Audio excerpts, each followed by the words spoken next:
once again, we're here talking about Fethullah Gulen, the terrorist that lives up in Saylorsburg, Pennsylvania, and is wanted by the Turkish government. When will the United States give Fethullah Gulen back to Turkey?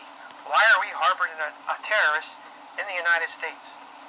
All right, let's talk about a situation. Now, I received a letter from a gentleman that used to work in the compound. Now, listen to this. I got a letter from someone that worked in the compound. I'm not going to say who, but I got the letter to prove it. Okay. He said to me, he goes, John, he says they are preparing for the gifts. You understand? They are preparing for the gifts to give to the churches, the judges, and the elected officials throughout the area and possibly throughout the state, wherever. Now, you got to understand. You understand what I just said? They are preparing for gifts, G-I-F-T-S, gifts.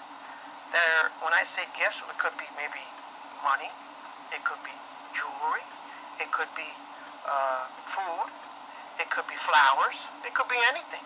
There's so many things. I mean, like I said, he's one of the richest men in the world. But no, once again, nobody wants to investigate this. It's like a big secret. They're worrying about me taking pictures, but these people are doing stuff nobody cares. It's okay to shoot guns on their property. I mean, it's okay. Now, don't get me wrong. I'm not against the Second Amendment. But when you have a person shooting guns that is considered a terrorist, something doesn't add up here. Think about this now. You got people with semi-automatic weapons, not now, but 7 years ago. See, before they used to have like, before they had a gate, well, they have a gate now with Americans out front. Well, before all this, there was no Americans. These two were supposedly Turkish or whatever country they came from, guarding the gate. They had guns, it was like an AK-47, and they had people, walk around the compound itself. Now, I'm telling you, and I'm telling you from the bottom of my heart, something doesn't add up here right. Why would we be protecting a person that comes from another country? It's not like, okay, he came from Boston or he came from another state. This guy came from another country. And most of the people don't even speak English. But let me tell you another story. They have people going up there and teaching how to speak English. Because most of them that come through with HB1 visas don't speak no English. So this is all true.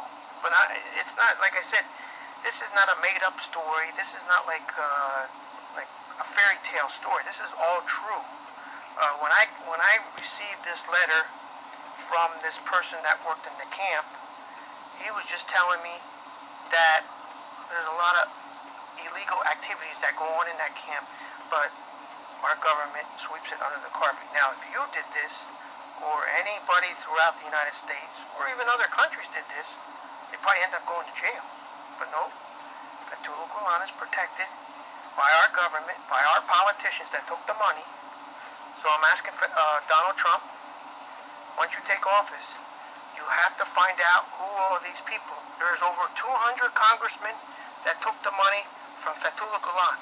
Not just the ones in Washington. You got Texas, Pennsylvania, California, so many states. You got to investigate, Mr. Trump. This is bigger than any scandal in the history of the United States, and this has to be stopped by you, Donald J. Trump. Thank you.